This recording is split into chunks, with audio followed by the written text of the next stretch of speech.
pandemonium. Use my fangs to murder ya. Yo soy la diosa, los demonios no me controlan. Soy culebra, una azteca, soy la reina adicta a la sangre. Es mi condena, una heroína como Lola, la trailera. Sangre maya en mis venas, soy la morenita, una indígena bonita. I am deadly, I'm your enemy.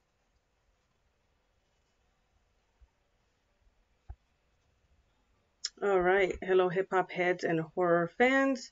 This is your host, 7 Octoberz, here for another episode of Nightmare on Sedgwick Avenue. This is season 2, episode 7. I was a little bit off with my episodes, was one off, so it's episode 7. Today I have a cool guest. His name is Edwin Pagan.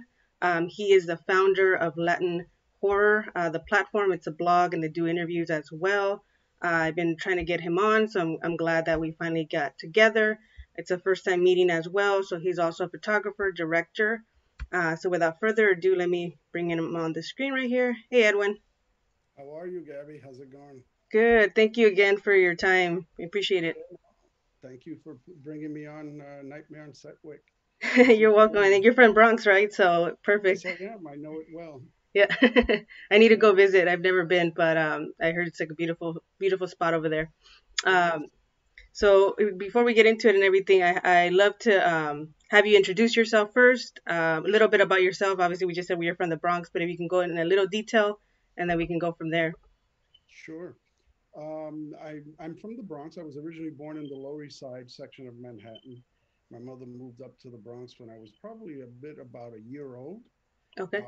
And I've lived there ever since. I've moved out a few times and come back. Hmm. I lived in Spanish Harlem for a while. Yeah. I went back to the Lower East Side for a while. But really have the Bronx has been my formative years, like my whole Yeah. upbringing. It's where I learned photography. It's my major muse in terms of photography. Like most of the work that I have done since I was 10 years old when I first was introduced to photography has Yeah. been the Bronx, particularly the South Bronx. Hmm. The real deal. Yeah. And my boys, my oldest son is was born in the Bronx. Okay.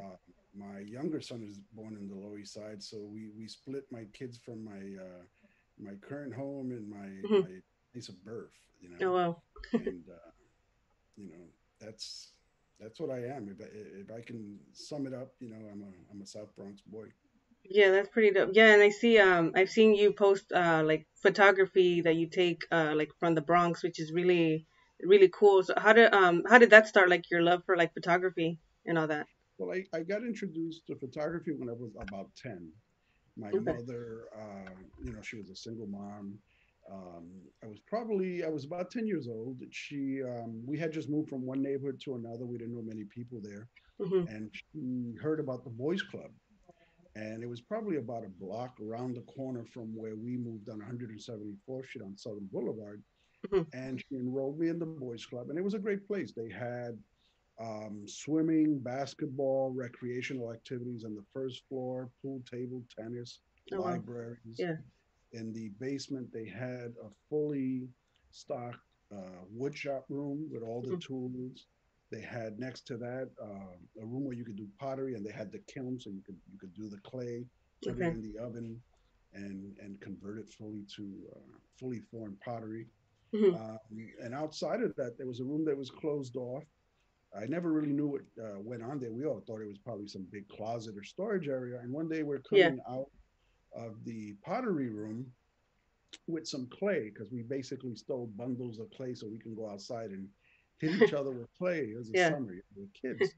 And when I went to go upstairs, the door was open for the first time, and there were a couple of people my age there. Hmm. And this man, who later I would know him as Ernesto Lozano, who later became my mentor, Hmm. but he was, I guess, in the middle of a photography class. And I stood by the door a little bit too long, and he turned and said, "Listen, you're either in the class or out because you're serving the rest of the students." And Hmm. of course, I left because I really wanted to go out and play with my friends and beat each other up with clay. But I came back the Yeah. next day, Uh-huh. and Ernesto was, sort of cleaning up the space, mixing chemicals. And he said, "Yeah, come in. I'll explain what exactly we do here." So he explained to me that it was a dark room and the Mhm. walls were painted black, and he pointed to the equipment, the enlargers, and all the chemicals that were on the trays, Mhm. which he was cleaning up. I guess it was older chemical. Yeah. And so he said, if I was interested, I can come on certain days, and he would, teach me. And I said, bet, and I was getting ready to leave, and he calls me back and he says, oh, by the way, for the next month, you're going to be the one responsible for cleaning up the dark room. And I Oh. was like, oh, that's the first thing I have to learn, how to keep everything neat? He says, not necessarily, but that's payback for stealing the clay you and your friend stole yesterday. And so that started me like on a 6 to 7 year mentorship in the Boys Club, learning photography, Oh, taking wow. pictures of the community, Mhm. getting to know how to shoot. One of the things that Ernesto always taught me was that there's a difference between looking and seeing. Mhm. Everybody looks is how we got navigate our world for those fortunate enough to have sight. Yeah. But when you see, as an artist, you see beyond, what light is bouncing back, what images are bouncing back. You're interpreting things, right? And so Yeah. that was kind of like his education to me. And then at the end of about 7 years, he used to give me this little thing where he would tell me, come back the next class with 10 photos, right? Print them up. Mhm. And then by the next class that we meet, and we would put them out on the table, and he would say candid or image. And a candid was something anybody could take. It was just like a snapshot. But Mhm. an image, as he called it at the time, it was something that meant something. I composed a photo well. I focused Yeah. on sort of an idea, and it meant something, had some sort of symbolism. Okay. And he did that for quite a while. It was almost like kung fu, the old kung fu with David Carradine, where the master would say, the day that you can snatch the stone from my hand, I have nothing else to teach you.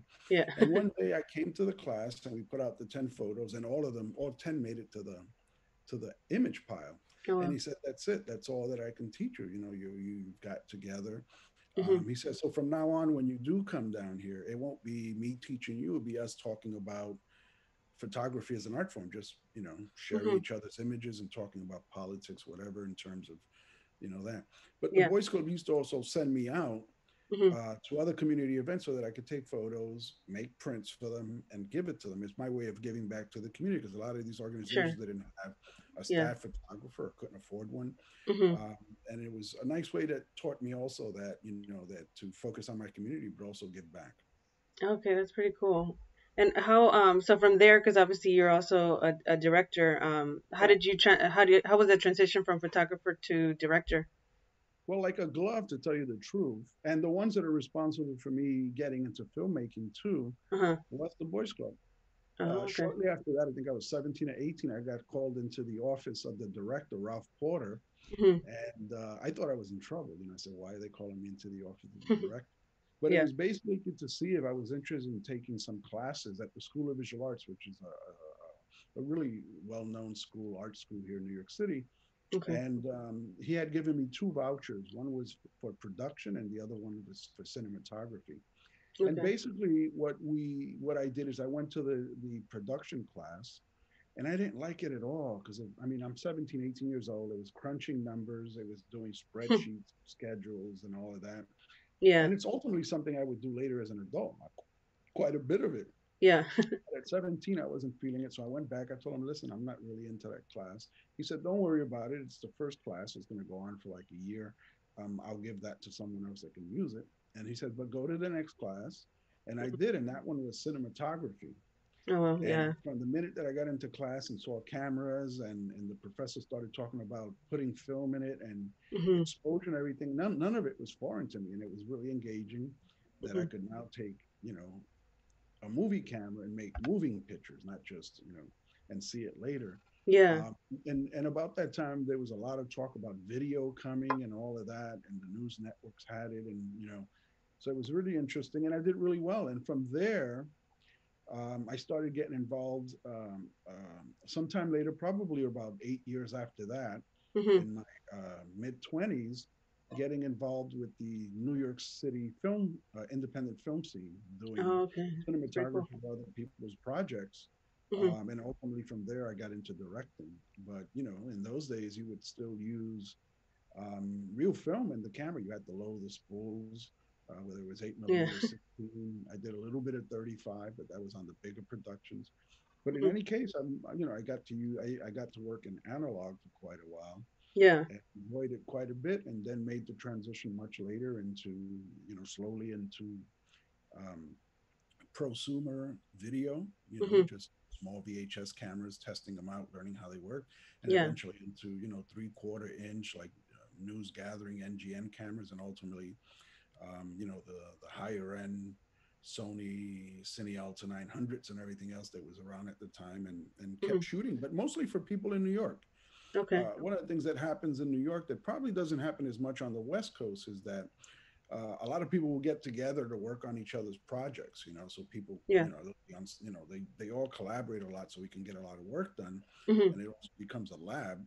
Whereas I know on the West Coast, it's a business town, right? So people will tell you, yeah, we'll throw down with you, but what they really mean is like, at the end of it, when you're getting ready, is like, what's the line item, what's the budget, and I get Yeah. that because it's an industry town. Hmm. But through that method here in New York, I got to sharpen my eye, and as a DP, Hmm. um, and I'm a lighting cinematographer. I mean it's used interchangeable, but I wouldn't call myself a gaffer, like an entire gaffer that really does all they do is lighting and rigging of Hmm. that kind. But I'm really good. I got really efficient and good at lighting, especially with sort of more dramatic and stylized pieces, and I ended up doing commercials Wow. and documentaries, and Yeah. and horror films.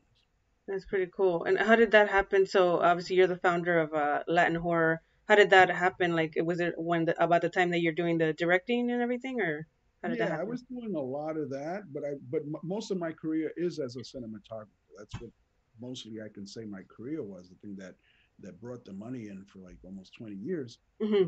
But what ended up happening with that was that, when you work on these big projects, they're exciting, and you're going like 12, 14-hour days, especially when you do small productions. The rules that exist on a larger productions aren't as strict. And when you work on smaller indie films, you sometimes got to wear a lot of hats, right? So you come in as a cinematographer, but you're working with an inexperienced director, so you end up kind of almost becoming a producer and making sure that everything is going fine, Yeah. and sort of almost having an on the ground education, master class for the director, because you're doing it on the go, and they think they know what they do, but it's more impulse. They really haven't gotten their act together. Yeah. So what ended up happening, as after, I think one time after one of these big shoots, it was I think an 18-day shoot, 14-hour days, nonstop for like the whole period, even through weekends. I got off, and I was really just depressed because after you're on that high for like 2 weeks, 2.5 weeks solid, Hmm. you come down off that sugar rush, and Yeah.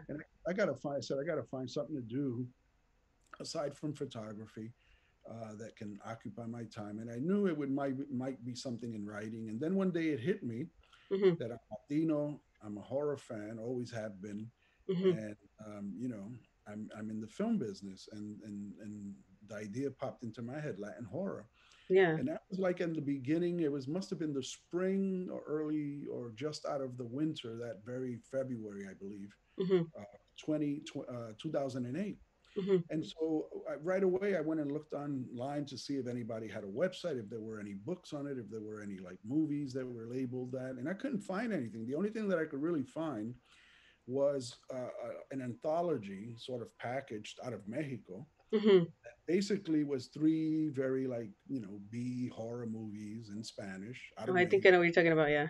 Right, but Yeah. then they actually ended up putting it together and labeled it Latin horror at the place that I found the movies, and it Uh was huh. only because here in the U.S., of course, we call ourselves Latino, so they Yeah. labeled it that. Uh huh. But they were really Mexican horror films, Sure. and I said, wow, maybe this is I was like a little astounded it hadn't been snatched up already. And so the first Hmm. thing I did was register the website, started putting together a website, and then a friend of mine Hmm. had said basically, are you getting any registration? I was like, what do you mean? He said, oh, you put up a little thing as part of it, like a little database, and people can register, and you get their emails, and then you can let them know what you're doing as you go forward. Yeah. So I said, well, put it together. I'm not a coder. He did. Yeah. And I'd forgotten about it for like, that most of that spring going into the summer. Yeah. And one day he calls me, he says, dude, how many hits you got? How many people you get on the hook? And I said, I don't know. I quite frankly haven't. So we both logged on, and I had like over 3,000 people in about Wow. 3 months Uh-huh. registered, That's right? crazy. So I was like, wow, I have something here. And a lot of them were Latino, but a lot of them weren't. Mhm. I think it ran the gamut. And that's when I started taking it serious. So I started thinking about really developing the website. So I did throughout the summer, little by little, whenever I had time, Mhm. and officially launched it on Halloween of 2008. Oh wow. Uh, That's pretty and cool. ever since then, it's been going. I think there was only one time, like in 2015, 2016, in that little bit of time that I did very little because I had severe arthritis in both my hips and Oh wow. ultimately had full hip replacements. And so during that time, my mind wasn't in really like writing and keeping a website Yeah. up to speed. But I kept getting people registering. So, after as soon as that was done, I went with it, Mhm. and I think 2 years ago, I revamped the website with a modern WordPress theme. Uh-huh. And since then, we've gotten like 5 writers on board that are writing for us, as much as possible, right? Because Yeah. it's not like a full time gig. Yeah. And then someone who had wanted to work with me for a while, Christian Moran, who's also a horror director and a lifetime fan of it too, Mhm. sort of came on board a couple of years ago as the managing editor of the site. So he's the one Okay. now that mostly is keeping it running. Mhm. Uh, to his credit, keeps on top of the writers, and really is becoming sort of like more of the business side of the equation, right? Yeah. Uh, he's the more practical of both of us. And in fact, I was talking with him this morning, and he made a sarcastic remark of how the founder is a little bit MIA, So Yeah. we were joking about that. But we have a lot of stuff in store coming up. We're thinking of expanding into doing a lot more podcasts, which I had done early on, but Yeah. put on the side, and also trying to develop doing more production, film production, including a project that we're developing for an anthology of Latino horror Oh, films. that's pretty awesome. Yeah, That's cool. Yeah, I was thinking of doing the same thing, so that'd be pretty cool to see more of that, more Latino representation in horror. Um, absolutely. yeah, because we've been seeing it a lot with Jordan Peele for like the black audience, which is dope to That's see. correct. So Yeah, now it's like I feel like we need that as Latinos because Guillermo del Toro, obviously he's always proud of his heritage and everything of mhm, being Mexican, but even then he still kind of does it for like the mainstream audience. So it'd be cool to right. see like more Latinos in like the main characters, kind of like the Murder in the Woods, you know. Yeah, yeah, Um, no, which we actually partnered with Lewis, the director of the film, and his producer, and we yeah, supported it as much as we could. We did promotion through our network. We, on the website, we did reviews. We even did a special streaming screening of the film, followed with a Q&A that Gigi Guerrero did for us. yeah, And I she's saw that. Uh-huh. another one. She's part of Latin horror, but I got to tell you, she's one of those, definitely one of those people to watch who's just like going through the roof, and Yeah, has done some really good work. So she's going to be one of those people that's going to take it to the next level. I And agree. and there are a handful of U.S. based Latinos that are really like taking off, and it's only a matter of time. I think that Yeah. we do have content out there. I think what happens is the industry as a whole is not necessarily feeling it yet, right? For Mhm. many reasons, obviously the climate in the United States, Yeah. etc. But we have people that are cutting their teeth, or are perfecting their craft, right? Because Mhm. it doesn't matter that we get work done if it's still mediocre. I mean, what's the sense of it, right? It's not going to really be a Exactly. benefit of. And thankfully for Jordan Peele, he came out with something that had some grit and teeth, and it was well polished, and it was a novel idea and unique, and Mhm. he was recognized for it. The only thing that bothers me a little as an observer from afar is that now you're getting a lot of sort of copycat That's true.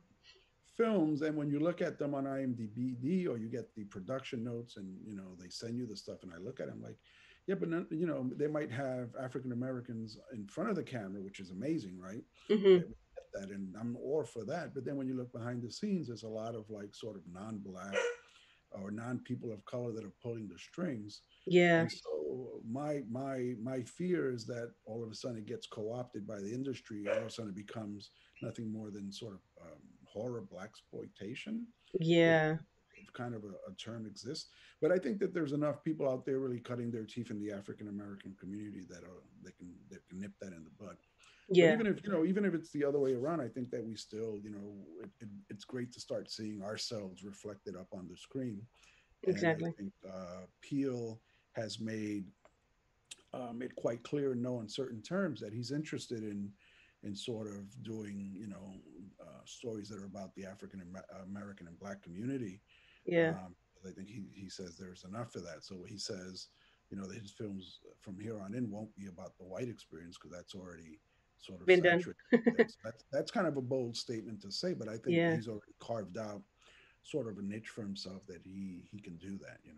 yeah, no, yeah, I And definitely we agree. just need the Latino Jordan Peele, Uh, which at one time I thought it was going to be Robert Rodriguez, Me to be, too. Yeah, but I think he's got his hands full with running the network and doing his, sort of like, pop culture and pulp films. yeah, Fine, right? He found his niche, which is fine. yeah, exactly. Yeah, hopefully maybe he gets back to it because yeah, like my one of my favorite films is like From Dusk Till Dawn. As like a Right. horror fan. Yep, Um, that was really well done. It was, it was based in the culture, yeah, and it had roots and it was well done.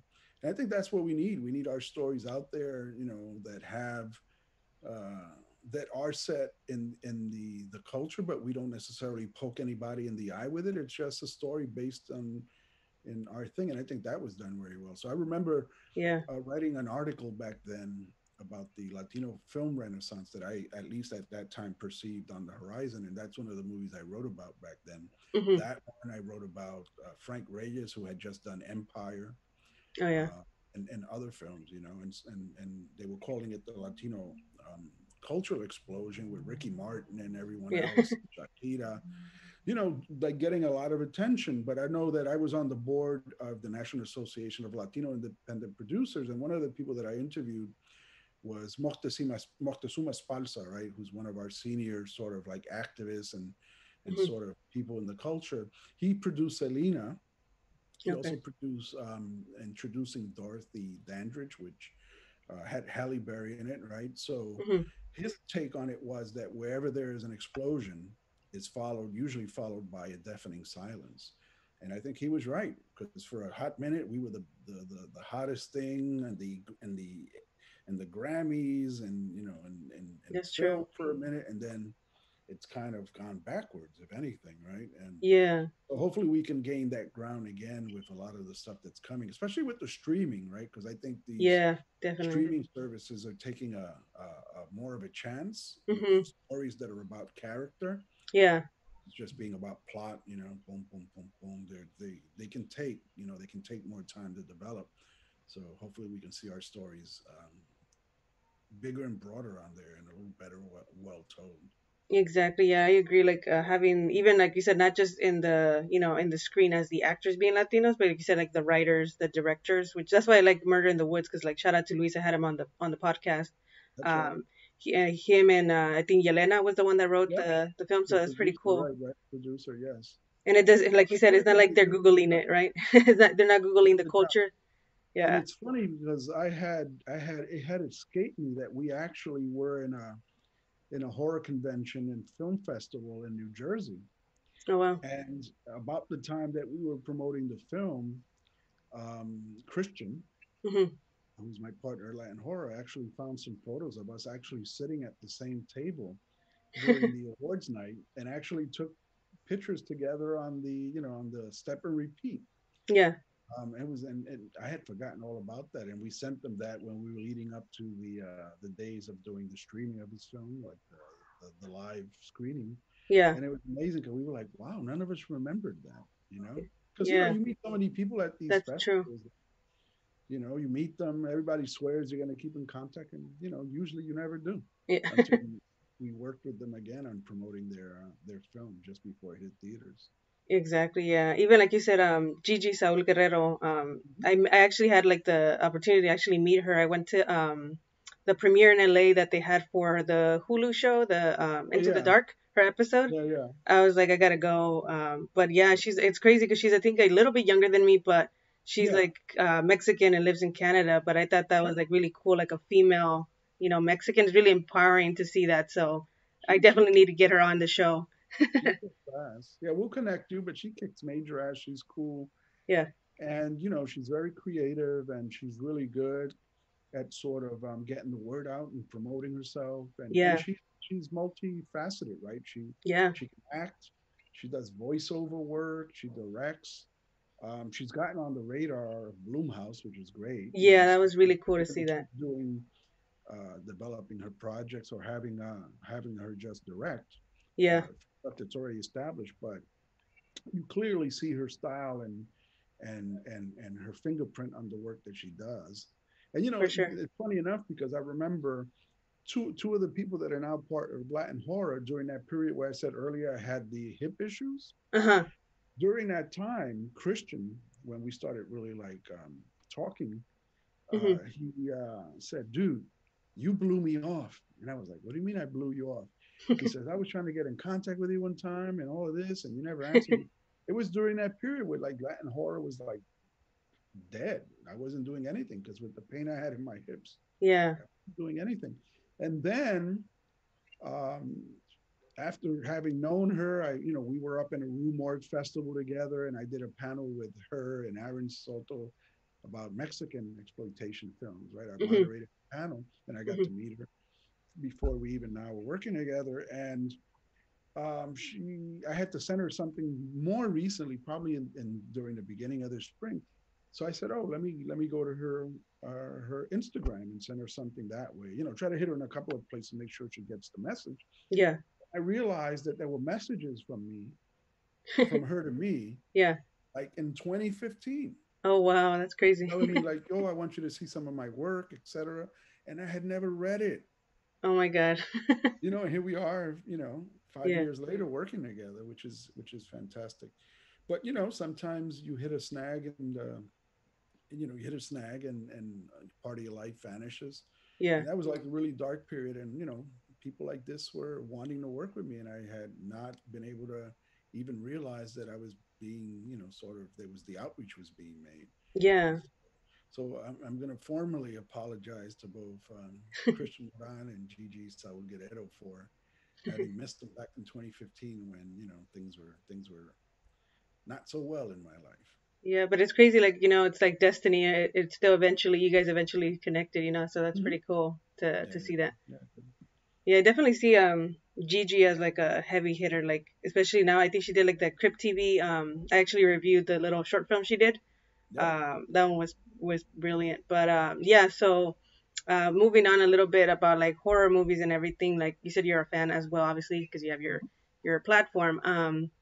Do you prefer as like a horror fan like horror remakes, or do you prefer like the original movies? And then do you have any like specific remake that's your favorite? And then what's your all-time favorite horror movie? Well, I mean, I don't have a problem with remakes. I just have a problem with some films that are so perfect that I don't think they're necessarily have to be remade. Exactly. But some of my favorite films are remakes. Like one of my favorite film is The Thing, that John Yes, John Carpenter, Carpenter. but Yeah, that's a remake. yeah, The original, the black and white from the 50s, is a really solid film, especially for the time. hmm, But my favorite is The Thing, the yeah, second one, right? yeah. Same And here. so it can happen where a remake is done better, right?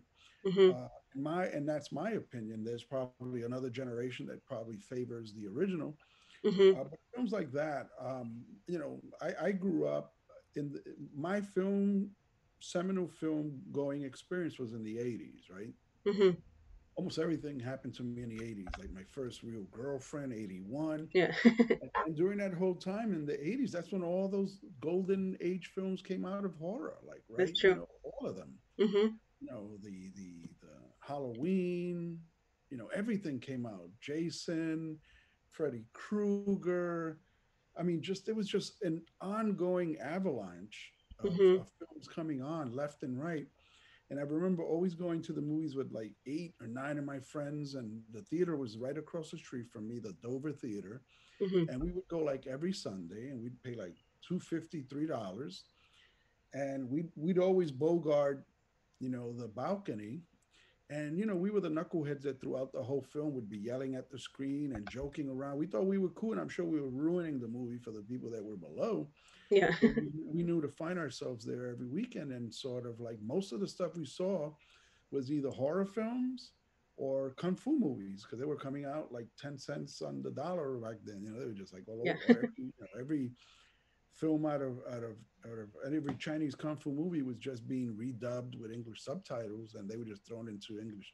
The good Yeah. thing of seeing movies in the '80s was that they hadn't done the thing yet where you pay, you see the film once, and they kick you out. Oh, You could actually yeah. stay in the theater all day. And so we would stay there, see it 3, 4 times because you were with your friends, and we'd go to the corner before going in, and we have the big, like Parkers, feather filled Parkers and down filled, and we bring in all these like bottles of beer, Yeah. the 40s. Yeah. And actually, I'm going to date me because I think when we were doing that, it was still the 32 ounce. The 40s came later. Yeah. I got 40s, but they were, and we'd spend the whole day in the movies. But all the best stuff came out in those days, and so That's the true. thing is one of those movies. But I think, Jaws was earlier than that, but that was one of the movies that basically. I still to this day I have it always digitally if I can buy it and I play it back everyone just to see the mastery of it. Yeah. The first movie that I ever saw that got me into horror was a movie called Tales of the Crypt, the original one in the Oh, okay. 70s. Yeah. The 70s. Yeah. Okay. In the 70s, it had Joan Collins in it. It was an anthology, and my sister was my sister's about close to 20 years older than me, and so at that point, she was already like dating, I guess, the guy that ultimately would be the father of her children. Hmm. And whenever they were going on dates, my mother would say, "You got to Go. take that one." Yeah. And so they went to see that film, and I remember like going into the theater, and they had this coffin as sort of a display. It was a Hmm. hype movie, and it was a coffin, and then it had the window, and in the window it had the skeleton. And if you remember the poster, it's just a skeleton with one eye, a glass eye. Hmm. And I just remember standing there and looking at it until my sister pulled me in and was like, "Listen, we got to see the film. We got to go in." And I just came out the movie like totally, wow, this is amazing. And then after that, the next movie that I saw, which is my all-time favorite, was The Exorcist. Yeah. I love that movie. Yeah. You know? And while everybody in the movie theater was like in awe, Hmm. I was just exhilarated by what was going on. And I remember also the first time that I paid attention to the lighting in the film because it really blew me away that they were in this room where all this stuff was happening, and there was Hmm. this sort of like pale blue light that was engulfing the room. It was supposed to be like the moonlight. Yeah. And I was, wow, that's amazing. How does that even happen? And even though I was engaged in the film, something caught my attention to Hmm. that blue light. And I was like, what does that mean? What is it? And it wasn't Yeah. until years later that I realized that's the director and the cinematographer's vision of making it look like it's nighttime, right? The nighttime coming That's in, true. the cold and Yeah. We everything. can see their breath and everything. Yeah. That's Right. crazy. And so it was really good. But yeah, so the Exorcist all-time favorite, The Thing. A little later on, one of the films that I like to repeat and watch every time, especially if I'm going to be a cinematographer, just because it gets me in the mood, Hmm. is the Seven, Oh, I love that movie. Yeah. Brad Pitt, and it always gets me because it's so well done. And people try to say whether if it's a horror film or just a police, a very mysterious, Yeah. Like a which thriller. Yeah. but I think it's horror because it has the elements there, and Yes. that's another one of my favorite films. And I enjoyed all the ones that I saw in the '80s too. All the Halloween, all of those movies. Those definitely are in my blood. But I think those three are the ones that I always kind of think about. That anytime it's playing, Yeah. I gotta watch it. And I think some of them in the last year with iMovie, I've actually bought them, so I have them in my library. So if I want to see them, I just can Just see put it them. on. Yeah. That's pretty cool. And you, like I said, you're a director, cinematographer. Mhm. So, you had a short film called the Talisman. Yeah. What inspired that film for those who haven't seen it, and what's like the premise? Well, the premise is well. Let me tell you how it happened. I forget the name of the website, but it was something like Crypt TV, one of those just horror film sites, and Hmm. The director Drew Datewald, he's the one that wrote the film, and he's written standard commercial Hollywood films. He's a writer in the industry, and there was a writer's strike. I think it was in what was it 2016, Hmm. 2013, 2012, 2013, somewhere in there. It was a big writer's strike, so people were on, they weren't working. And he and a couple of buddies started doing these kind of 2 or 3 minute horror shorts that were really, really good Okay. through his brand called Daywalt's Fear Factory. And they were really good. And one day I'm reading his column in this website that escapes me at this point. Yeah. And it was almost a holiday. So he basically laid down a challenge. And the challenge was, here's a script that I wrote called The Talisman. Hmm. It's my gift to filmmakers. Anybody that wants to shoot it, shoot it. The only caveats and the only things that can't be changed, you can't change the dialogue. I retain ownership, copyright, right, in case he ever wanted to develop it. It's Hmm. his script, Hmm. and you can only use a limited number of locations. And so I said, you know what? This sounds cool. I read the script. I downloaded it. It had a PDF. You downloaded it. I Okay. read it. And I thought, oh, this is a really cool idea. And the Talisman basically is about this guy who, unbeknownst to the public, is has killed his brother, Okay. right? And then he gets sort of approached by this being to deliver this sacred box, the talisman, Hmm. to this location, and he's going to get $10,000, right? So he gets $10,000, and if he safely delivers the talisman, there's another $10,000 in it for him. So Hmm. the guy is kind of, he's scuzzy. He just finished killing his brother, and he's eating a hamburger. And so he goes to deliver this talisman, and then he gets karma, like the universe comes back to bite him in the ass. I won't give Yeah. away more. But I essentially, when I read the script, my take on it was like Dante's Inferno of going Okay. progressively into Hades Hmm. and going through, getting your just deserved. Yeah. Uh, and I hooked up with some friends that were like set designers. A friend of mine came on as the AC, and although he was a cinematographer in his own right, I wanted to shoot it, so he basically became my AC, and I did the camera work and lighting. Had some really cool people that came in to do the makeup. Megan Hester was part of a reality TV show, Face Off, where they did Oh sort yeah. of contestants would come in. It's a Hmm. reality TV show, and they would compete for the best makeup, etc. So she did Hmm. really. She was one of like the to the very end. I think in season 4, and Hmm. she came up and did the prosthetics for the creature, which Okay. I kind of like in my mind modeled after the idea of Jackal from Dante's Inferno, the creature, right? And Okay. even there's a part in there where I have a three-headed Cerebus, which is like the dog With the three that has hits. the Yeah. three heads. Yeah. And so I went with that. It was really about a guy doing something wrong and karma coming back to bite him, Yeah. literally, you know. And it was fun. But the deal with that's also happened at the time where I was fine. We shot it like in a weekend, just 2 days. We spent Hmm. half a day in the bar, and then the next day we built the set in a studio because it's only very minimal pieces and lighting. And a Okay. friend of mine basically did the set dressing and the art direction, and we shot it there. But then because my health was so bad with the hip, it actually, we edited it quick but never finished it, and then it Hmm. languished for about 2 years on the back burner. Oh wow. And then a friend of mine, Carlos Barrios, who is like a very well-known music producer, Hmm. and he said, why don't we finish this? And he says, I'll do your final editing if anything has to be done. Another friend had already done the editing, and he also said, I'll do your music design. I'll sweeten the sound. I'll bring the levels up. I'll clean it up. Yeah. It really brought the production to another level because now it has like the sound is mixed to the point where it's like what you would get out of a television studio, what you would get out of for a sitcom, what you would get out for a feature film. Yeah. And then after that point, I released it, but because part of the deal with Drew Wall 2 years before, it was that it wasn't to be commercial. Then I released it on YouTube, Okay. because that was the idea, you know. Yeah.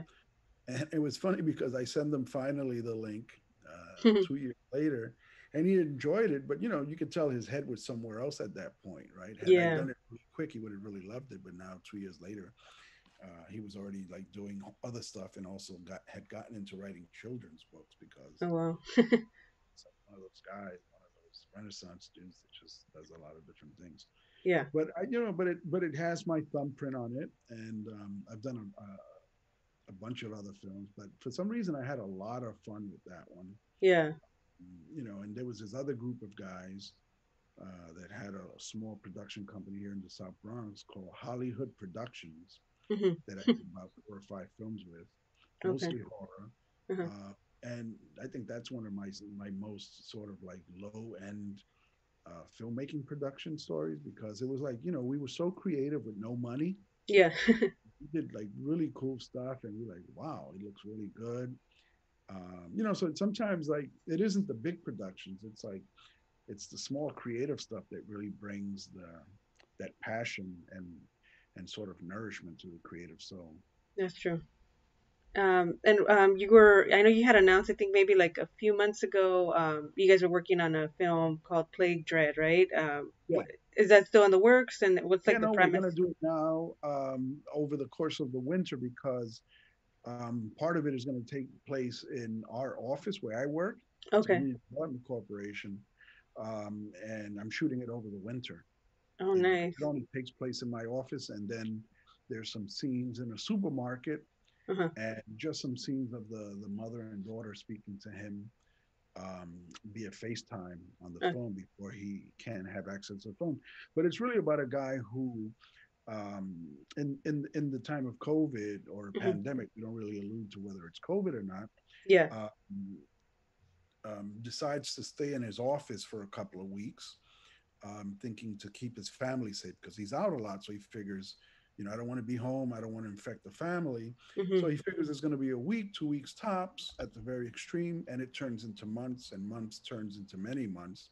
Oh, well. And there's martial law imposed, so he really can't just book wherever he wants to. So he starts having these visions and these strange visitors Hmm.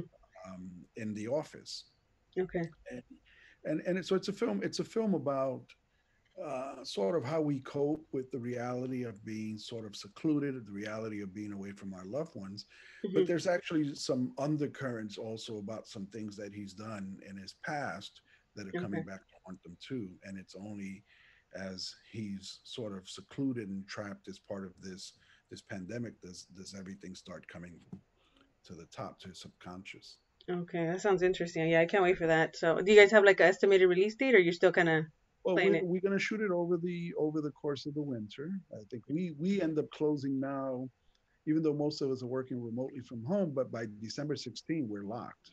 Yeah. And so I already spoke to the supermarket next door, because in the film, the way I wrote it, um, the guy, the lead, Hmm. is because you wonder if he's locked in the office, how is he surviving? Well, these in our building, in our office, we share that supermarket and us share basement space. Oh, wow. But our part of the basement is other conference rooms and cubicles for storage and office space. And Hmm. just under our steps, there's a door that leads to like a sort of a cubby space Hmm. that then has two doors, one to the supermarket and one back to us. Oh, And okay. so in the movie, what he does is he breaks that with a crowbar, and Mhm. he's living off the food in the supermarket, which is now closed. Oh, wow. Right. Okay. And so I've already gotten permission from the manager to shoot. All I have to do, of course, is whoever's going to let me stay in there or stay with me there for, you know, 2, 3, 4 hours, Yeah. pay them for their time so they can keep it open. Yeah. So those are the three locations. So I hope if we shoot probably by the beginning of January or through early January or mid January, Hmm. to then have it ready by the spring. You Cool. know, be an early spring release, and you know, and I put it in festivals. But I always like to put my films out to the public, Yeah. especially when I do them like this, smaller, sort of like, you know, small budget films. I Yeah. just get them out, you know. Yeah, But I that's will true. I will submit it to film festivals. Is it gonna be like a actual like a long film or is it like a short No, film? this is the script right now is about 15 minutes. Okay. and I may reduce it. We'll find ways in editing to get it move along, because I think in some of the description, I had more detail than necessary, but it's only Hmm. now because I Yeah. want to those those are going to pull out the script and just become notes, so Okay. that the narrative becomes a little. One of the things in writing script, as you say, when you refer to color in script, they mean how thick the page looks with black, right? How much writing, and if it's so thick, it just, do I have to really read that? Yeah. And so a lot of that is coming out, but that's, when you do first or second drafts, it's Okay. always more loaded, and all of that, a lot of that becomes just screen direction for my notes. Okay. Cool. And what like directors or writers that like in horror do you like get influenced by, or who are some of your favorites? Well, Carpenter, Carpenter, uh, all the folks that have done the early '80s, are my thing. Like Guillermo del Toro, Hmm. for the work he's done. And and a lot of contemporary people that are sort of pushing the envelope, like I said before, Gigi, Yeah. because I feel like that whole realm of the past influenced me, but I'm looking to still, as I get back in the game of directing, I'm looking to my contemporaries that are doing like more Yeah. work that's grounded in our own idiosyncrasies, right? So I Yeah. look to Guillermo, I look to a lot of directors down in South America and Brazil and Spain, Okay. um, you know, and that sort of giving me energy. The stuff from the '80s, I don't want to repeat any of that stuff. I was just having a conversation with Christian about some of the work that's coming out, and how people, even though they don't want to do stereotypical films, they're still grounding a lot of the conventions in a lot of the work that they've seen done by U.S. American filmmakers, right? Because that's almost become their school, and I'm looking to Yeah. see if I can learn from more of uh, the sort of more, how would I put it, the people that are taking the risks, Yeah. and and one of the things that Christian pointed out uh, recently is that a lot of my work is about the unknown, Hmm. right? So I'm also looking at reading a lot of narrative stuff and novels from people that write more speculative fiction, and seeing how I can sort of bring that up. When it was a bit like 8 years, 10 years ago, there was Frida Torres Blanco was a producer that produced Pan's Labyrinth, Okay. Yeah. Guillermo del Toro, and she also was kind of the producer for, at one point, through Film OJ, which was at the company. She was producing the films for all Los Tres Amigos, Cuarón, Iñárritu, and she had an office here in New York. And for a period of time, I worked in the office with her, basically Okay. reading a lot of scripts come out and doing notes and which ones they should put on the table. And one of the things I learned is that Cuarón, um, is a real sort of, when he's doing his films, he speaks to intellectuals, he speaks to the best thinkers about various fields, whether it's psychology, the universe, speculative fiction, and he goes through a long period of these phases where he's just digesting this stuff and trying to make sense of it and distilling it into his film. Like, a lot of the films he's done, you see that they're very cerebral, right? There's a lot Yeah. on there, and they're very also very cinematic, right? They can go for a long time without people saying anything, but you know exactly what that's based on. And so I'm trying to head into that direction, where a lot of what I'm looking at is more based on sort of things that are unknown, but also that I can pull from our culture, but not Hmm. like so on the head, on the nose, that it's like doing a Llorona, Yeah. saying like we know that and that's been done. And I mean, I think this past year we had like three different films by Llorona in a Yeah. series, what have you. um, and although I want to pull from the culture, I also want to look at stuff that's like so obscure that it could be Exactly. wives' tales, or like, folklore that's part of us, but it's not the more Not sort of mainstream. popular Yeah. culture, like Llorona, El Cuco. Like I love those stories, but I want to continue to do my research and really dig up stuff that's based on stuff that perhaps, just a couple of people in some village in Mexico, or Nicaragua or somewhere know, because it's like, it's kind of a dying kind of legend, what most people Exactly. even probably consider ridiculous. But any folklore and any legend has its basis somewhere. where Yep. at some point that was real to the people, right?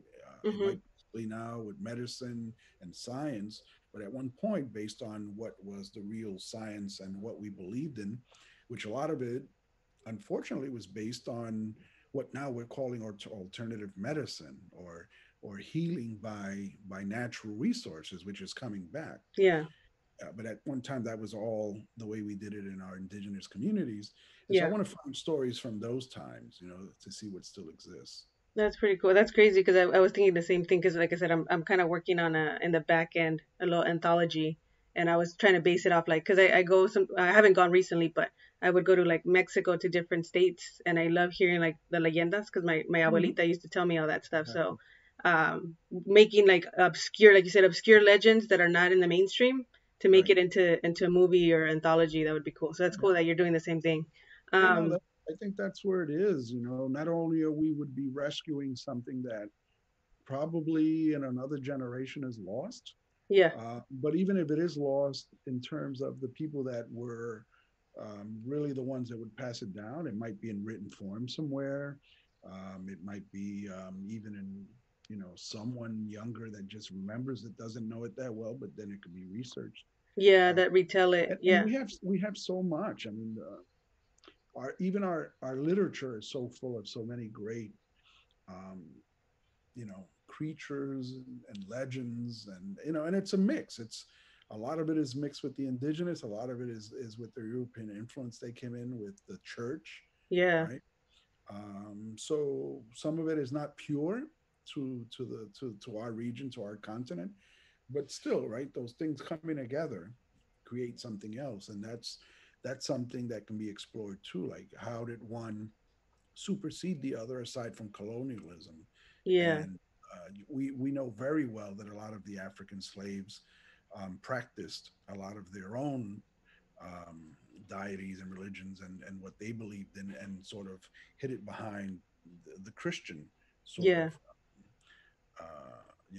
symbolism. And they kept practicing even in the face of the enslaver, right? The yeah, colonialist, and I'm sure if we really start doing that research, there's a lot of that came out of Aztec, Mayan culture, Taino culture in the yes, Caribbean, out of hmm, Puerto Rico, Cuba, and Dominican Republic, and the Caribbean, right, from the French, etc. So that's really what I'm looking to explore now. So I just want to keep, especially during this period where I know I'm going to have more time during the winter and the lockdowns, yeah, spend myself like really doing research, doing what I have to do for my job, but also the time that I normally would spend socializing, spend it like doing some of this work. yeah. That's cool. Yeah, so I can't wait to see what you put out. What for you? Like, what would you say? Because obviously you like we've ran through a lot of your history and everything. So what's like your greatest accomplishment you would say in your craft?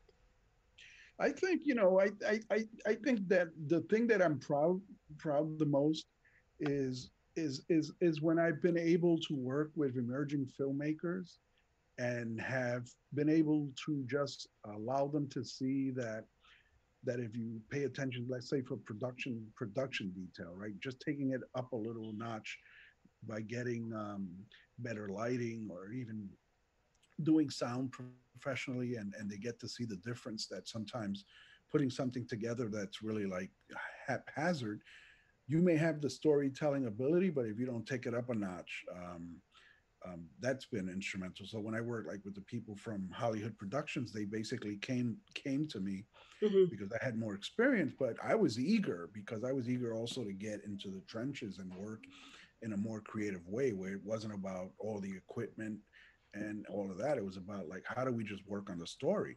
As long as Yeah, we have a camera and a mic, we can do this.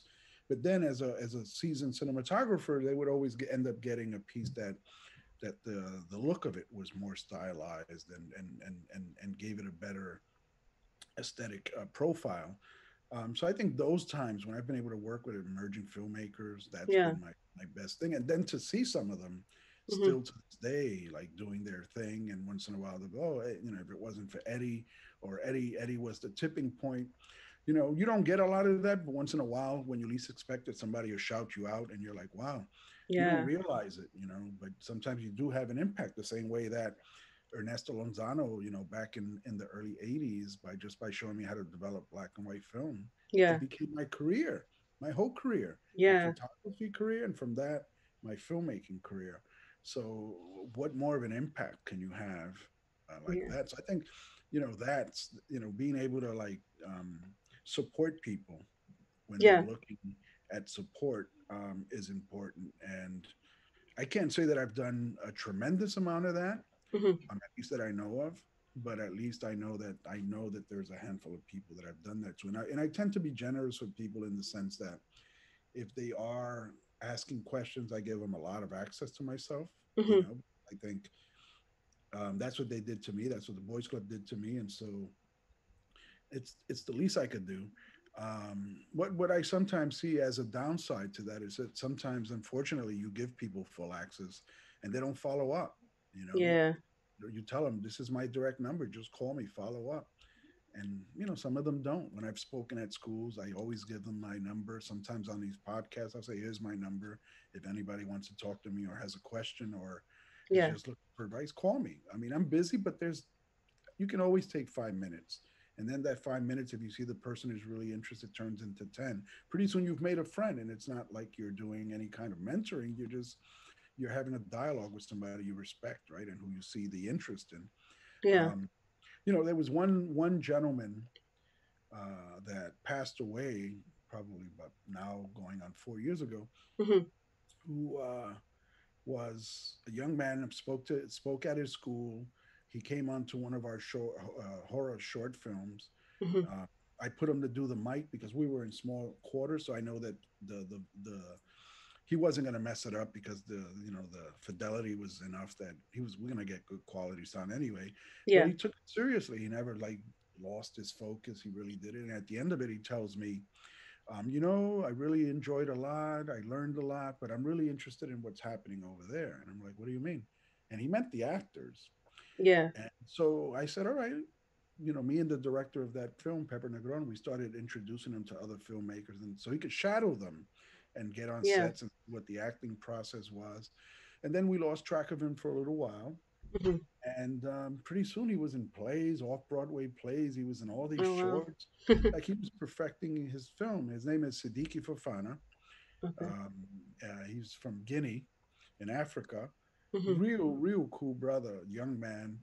And I think when he passed away, I think he was about 24, 25. Oh wow. And, he was going places. And I think there was a play that he had done off Broadway, and the film, the production, the theater production was being directed by Denzel Washington's mentor. And so then what Denzel Washington met Siddiqui and sort of was starting to keep an eye on him, and I think he was going to take him under his wing. Hmm. And that's about the time he passed away. He passed away from sickle cell anemia, unfortunately. Oh And man. but that's someone who I mentored for a while. Just Hmm. casually. It wasn't a formal thing. Hmm. But then after his passing, someone sent me an interview he had done with somebody where they asked him, how did you get started? And he gives me credit for having gotten him into the industry. That's pretty cool. And during that time when he had just passed away, that killed me for months. I just couldn't, I Yeah. couldn't compose myself because, tragically, all the creative uh, treasures that young man could have given us, and also, and he was already at his age helping others. So that's, generations that are probably lost just because, we lost one the creative capital that he could have given the Yeah. universe. Yeah, man. Well, rest in peace to him. And yeah, that's crazy, man. But like I said, you obviously done a lot of impact, and him being one of them. So for you, I usually end it with this question, but it kind of leads into my next question, which is, what kind of legacy do you want to leave behind, either creatively or on a personal level?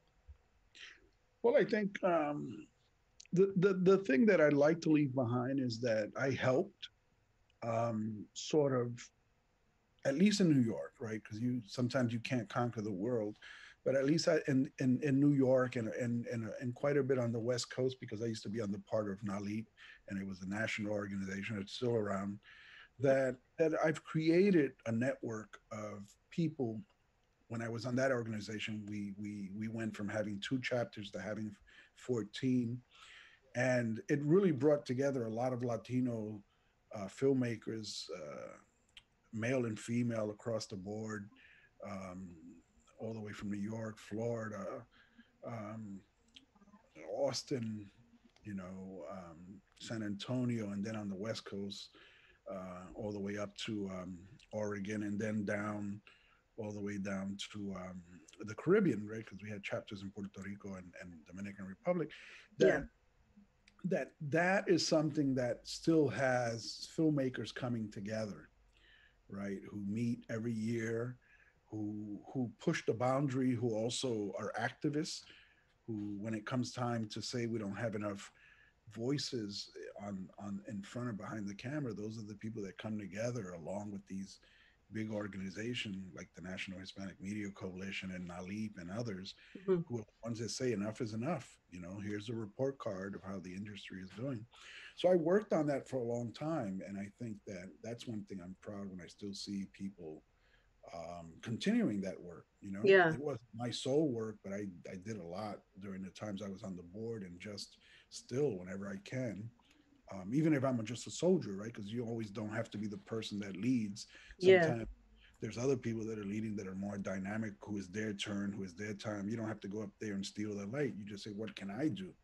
And I think that's where I'm at more. I just bring in what I've learned and help other people that are doing that work, because all you Yeah. have to do is be another kind of voice and give them a little advice, or this. I think that idea is good, but be careful for this, because politics maybe a little bit and how those dots are connected. So I think that's what I think my legacy at the end of the day is going to be. People are going to remember that I really cared, that I cared about our images in film, and even in the borough of the Bronx where I live. I've always been sort of a person who's documented his history, Hmm. and who, as I say often, in my photography, which I call sort of a South Bronx family album, that no Bronxites were hurt as a matter of creating my art, right? And I always ask other people, can you say the same? Yeah. Because sometimes people, they say they're creating art, but in order to create a brand, they'll steamroll over the community. It's all commercial, and I think I've always kept true to the love of my community and its people with respect. So I think I leave a little of that behind. Nice, man. Thank you. Well, thank you. You're doing a great job. I definitely look up to you, like the whole like Latin horror. When I saw that, because when you were talking about how you were looking up the domain and everything, that's how I did when I did Nightmare on Sedgwick Avenue. It's like, has Right. anybody done this? And I came Mhm. across your guys' page, so I thought that was pretty cool. So shout out to everything you're doing. Thank you. Your IG's down there, Latin horror, and then your personal page, Pagan Images. Thank you again for your time. I really appreciate it. Because not a lot of people are, like you said, I reached out to some people and some people ignore you, but then there's like people like you and other people that are willing to give people a shot. So I appreciate it. And you're doing good work. You're putting on the spotlight on all the creative talent. Yeah, And people think this is all glamorous. It takes work. exactly. You have to reach out to people. You have to organize it. You got to produce it. You got to then edit it. If any, Hmm. it's a lot of work. And that's a part of you that shows that you're dedicated también to um, putting a spotlight on creative talent and a genre that we also love. So Exactly.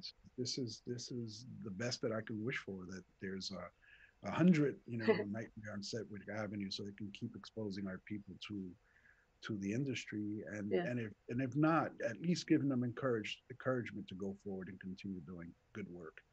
for So sure. thank you too. You're welcome. Well, thank you again and have a great rest of your weekend.